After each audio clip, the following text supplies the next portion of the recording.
কবির বাবু বাবরি মসজিদ মুর্শিদাবাদে তৈরি হবে, দরকার পরে আমরা মালদা ডিস্ট্রিক্টেও একটা তৈরি করব। সকলে জোরে বলুন ইনশাআল্লাহ।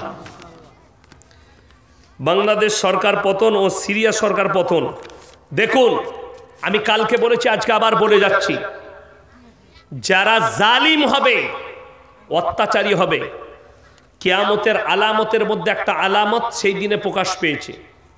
দীর্ঘ 27 বছর দামেস্কের মসজিদে আজানও হয়নি, নামাজও হয়নি। বাশার আল আসাদ এই 24 সালে দুটো জালিম বাদশাকে আল্লাহ পতন ঘটিয়েছে। নাম্বার 1 হাসিনা, দেশ ছেড়ে পালাতে হয়েছে।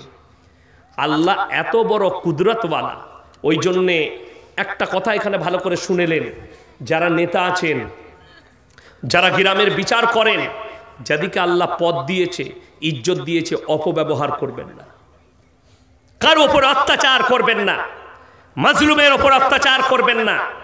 যদি কোনো নেতা হয়, কোনো মন্ত্রী হয়, কেউ যদি গ্রামের দায়িত্ব পায়, কেউ যদি জেলার দায়িত্ব পায়, আর সে যদি মাজলুমের ওপরে অত্যাচার করে, জেনে রেখে দিবেন তার মৃত্যু আর তার পতন অনিবার্য, তার বেজ্জতি অনিবার্য লেখা আছে। হাসিনা স্বপ্নেও ভাবতে পারেনি তার বাড়িতে ভাত রান্না হয়েছে, রাজহাঁসের মাংস রান্না হয়েছে, পাতি হাঁসের মাংস, ইলিশ মাছ, ভেটকি মাছ, পাবদা, খাবার সব রেডি। খেয়েছে কে? আন্দোলনকারীরা। 40 মিনিটের মধ্যে দেশ ছাড়তে হয়েছে। রাঁধা ভাত আল্লাহ খেতে দেয়নি, তার নাম হচ্ছে আল্লাহ। দেশ ছেড়ে পালাতে হয়েছে। বাশার আল আসাদ 1 লক্ষ কোটি টাকার সম্পত্তি ছেড়ে পালাতে হয়েছে সিরিয়া থেকে। পতন ঘটে গেছে। পালিয়েছে কোথায়? রাশিয়ায়, ভ্লাদিমির পুতিনের কাছে। কালকে রিপোর্ট প্রকাশ করেছে সিরিয়ার মিডিয়া।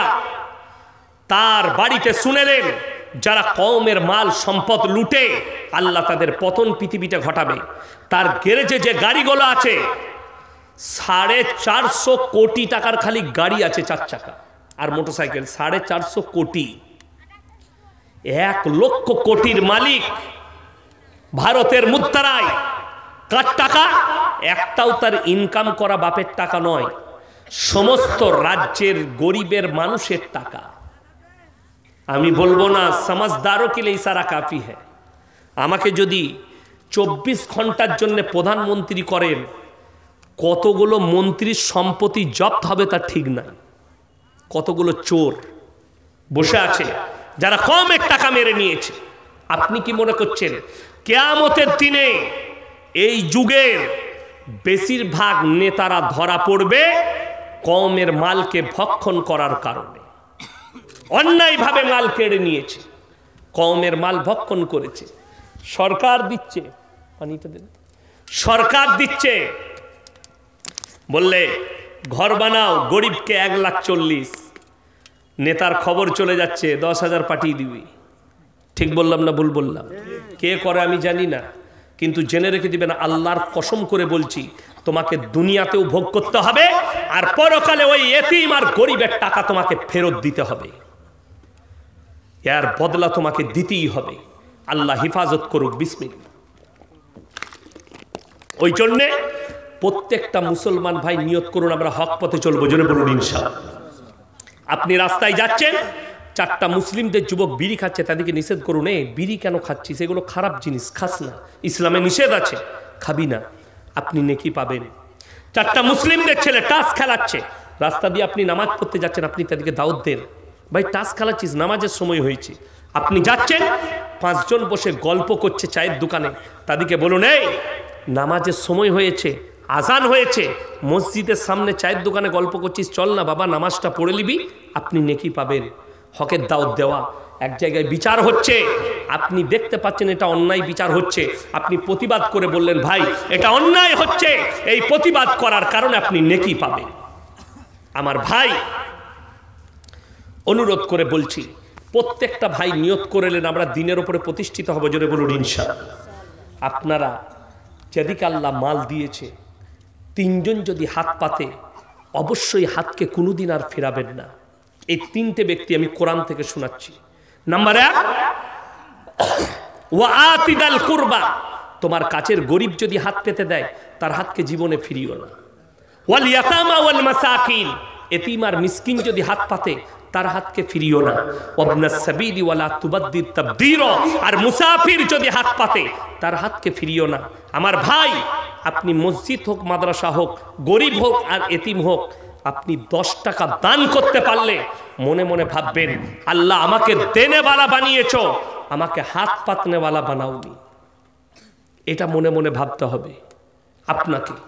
গরিবের হিমায়ত করা। আমি একদিন আমার বাজারে শুশুনি শাক, শেখ শুশুনি শাককে আপনাদের কি বলে বুঝেছেন? শুশুনি শাক মাটিতে হয়, ওই ফুলের মতো, হ্যাঁ, ঘুম আসে খেলে। সরিষা নয়, শুশুনি বলি আমরা, মানে মাটিতে হয়, ভিজে মাঠে, পানিতে, ফুলদুবড়ি। হ্যাঁ, তো ওইটা খেলে একটু ঘুম আসে, কিন্তু শাকটা ডাল দিয়ে আমাদের রান্না করে অনেক মিষ্টি লাগে। তো যাই হোক, ওই শাকটা একজন ভদ্র মহিলা, গরিব মানুষ, মাঠ থেকে বেচারা সকালবেলায় গিয়ে বেছে বেছে তুলে এনে মার্কেটে বিক্রি করছে। তো আমি গেলাম, একজন মাস্টার মহাশয় শাকটা কিনছেন। তো সে কি করেছে, এরকম একটা করে চিকচিকিতে বেঁধে দিয়েছে। আমি বললাম কত গো? বললে বাবা 20 টাকা করে দাম। আমি বললাম আমাকে 2টো দেন। তো আমি 2টো দিলাম। সেই মাস্টার মহাশয় তাকে বলছে, বাবা 10 টাকা করে হবে না মা? বলছে, বাবা আমি এত কষ্ট করে নিয়ে এসছি, 10 টাকা বলছো? বা তোমাদের তো টাকা আছে, আমি কষ্ট করে এনেছি। তো তার কাছে ছিল কটা? 6-7টা। আমি বললাম 30 টাকা করে দিচ্ছি, সবগুলো তুমি আমাকে দাও। সেই মাস্টারকে নিতে দিইনি। সে আমাকে বললে, আমার উপরে জিদ করে নিলেন, তাকে আমি চিনি না, যদিও সে অমুসলিম। আমি বললাম, আপনার মতো নির্বোধ লোক যে মাস্টারের চাকরিটা দিয়েছে, আপনি নিশ্চয়ই ঘুষ নিয়ে চাকরি নিয়েছেন। আপনি কি ডাক্তারের কাছে ঢুকে আপনি বলতে পারবেন, স্যার 500 টাকা ফি কেন 100 টাকা কমলেন? আপনি আগে দিয়ে দিবেন। এই মানুষটা পেটের জন্যে ভোরের বেলায় পেরিয়ে 3-4 ঘন্টা মাঠে হাতে করে কোমরটাকে নুয়ে তুলে নিয়ে এসে আপনার কাছে পৌঁছে দিচ্ছে, আর শুকর আদায় করা বাদ দিয়ে আপনি ওটা 10 টাকাই চাইছেন।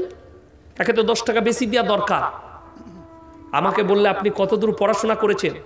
আমি বললাম, আমি যা পড়াশোনা করেছি তোমার জুতো বোয়াবার যোগ্যতা আমার নাই। তুমি যাও, মার্কেটে একটু দাপট আছে, ওই জন্য কিছু বলতে পারেনি। চলো, সবগুলো নিয়ে গেলাম। এই হিমায়ত করা, যারা একটা গরিব মানুষ যদি ফল বিক্রি করে, সবজি বিক্রি করে, সেখানে যারা দাম করে তারা হচ্ছে মূর্খ। তুমি ডাক্তারের কাছে গিয়ে, ওষুধ দোকানে গিয়ে দাম দর করতে পারো না। 500 টাকা ওষুধের দাম বললে পেটের জন্য আর শরীরের জন্য নিয়ে নাও, অথচ একটা গরিব মানুষ তোমার মুখের সামনে মাঠ থেকে তুলে ধানগুলো চাল পৌঁছে দিচ্ছে। একটা গরিব মানুষ সবজি চাষ করে তোমার কাছে মূলো শাক, পালং শাক পৌঁছাচ্ছে, তাকে তুমি 10 টাকা দিতে পারো না। কত দুর্ভাগ্য। যেমন আমার ভাই, ওই জন্যে আমি মুসাফির মানুষ। আপনারা অনেক দিয়েছেন মসজিদের জন্যে। আচ্ছা বলুন তো, কোরআনে পারা কটা আছে বাবা? 30টা। আচ্ছা, 500 করে টাকা আমি বলবো 15 জন আমার হাতে দিয়ে যান। যদি পয়সা না থাকে ফোন পেতে দিয়ে যান, কালকে দিবেন, পরশু। আমি 15 জন চাই, মুসাফির মানুষ। 340 কিলোমিটার এসছি, 39 কিলোমিটার। আমি দোয়া করব আপনাদের জন্য, খাস করে। কে কে আছেন? আমার ভাই, মাত্র 500 করে বলেছি, 500 করে 15 জন। কে কে আছেন? আল্লাহ টাকা দিয়েছেন, মাত্র 500 করে আমার সঙ্গে মোলাকাত করে যাবেন, 500 করে টাকা দিয়ে যান এই মসজিদের জন্য, আল্লাহর ঘরের জন্য। হাদিসে আছে, জাকিরা, মানুষ কানবে কিয়ামতের দিনে, গচ্ছিত সম্পদ। জাযাকাল্লাহ। আসুন ভাই। মাশাআল্লাহ, 500 টাকা নগদ আর 500 টাকা বাকি। আল্লাহ 5000 টাকা বাকি। আল্লাহ হায়াতে বরকত দেখ। আসুন ভাই। মাশাআল্লাহ, 2 জন, 3 জন, মাশাআল্লাহ 4 জন।